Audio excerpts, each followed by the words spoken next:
हिमाचल में 3 दिनों से चल रहे सियासी हलचल का आखिरकार पटाक्षेप हो गया है। अब तक नाराज दिख रही हिमाचल कांग्रेस की अध्यक्ष प्रतिभा सिंह और मुख्यमंत्री सुखविंदर सिंह ठाकुर एक साथ नजर आए।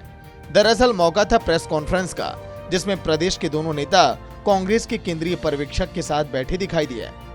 दरअसल राज्यसभा चुनाव को लेकर जिस प्रकार से कांग्रेस को हार का सामना करना पड़ा और जिस तरह से कांग्रेस के 6 विधायकों ने बागी रुख अख्तियार करते हुए क्रॉस वोटिंग की थी, उसके बाद राज्यसभा की सीट तो कांग्रेस के हाथ से गई थी। अब खतरा प्रदेश की कांग्रेस पर भी आ गया था। मामले की गंभीरता को देख कांग्रेस आलाकमान ने अपने संकट मोचक माने जाने वाले डीके शिव कुमार को शिमला भेजा।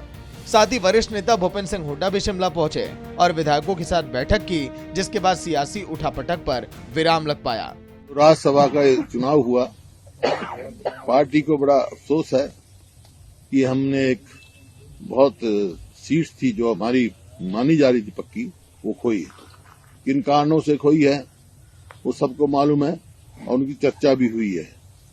और इसके बाद आज हमने सबसे चीफ मिनिस्टर से भी, पीसीसी प्रेसिडेंट से भी, सारे विधायकों से भी अलग अलग बात करी है और एक सहमति बनी है सब में जो छोटे मोटे मतभेद थे वो दूर किए गए हैं, इन्होंने आपस में दूर कर लिए हैं और ये फैसला किया है आगे से एक होकर लोकसभा का चुनाव लड़ेंगे और पार्टी को यहां से जिता के भेजेंगे। इन बातों के साथ साथ ये भी हुआ है कि कोऑर्डिनेशन कमेटी बनाई जाएगी 6 मेंबरों की। उसमें PCC president, chief minister, deputy chief minister व अन्य मेंबरों को जो है दिल्ली से जो अनाउंस किया जाएगा। ये आज फैसला हुआ है। हमने यहाँ पर इस बात का लिए फैसला किया, मुख्य तौर पे यही बातें। अब यहाँ ये भी जानना जरूरी है कि आखिर पूर्ण बहुमत की कांग्रेस सरकार के सामने ये नौबत क्यों आई।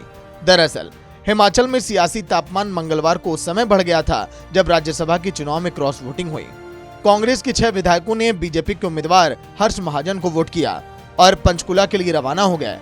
वापसी शिमला पहुंचते तब तक सत्ता में होने के बावजूद कांग्रेस के उम्मीदवार वरिष्ठ वकील अभिषेक मनु सिंघवी को राज्यसभा का चुनाव हारना पड़ा था।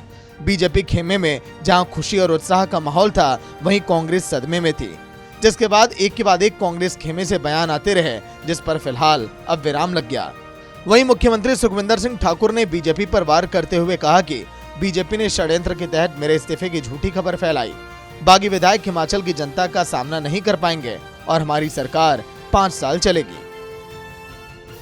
हमने ईमानदारी से सरकार चलाई है। हमने लोगों की समस्याओं का जब से निपटारा करना शुरू किया है, ये लोग किसी न किसी राजनीतिक षड्यंत्र से कांग्रेस की सरकार को गिराने का दायित्व कर रहे हैं।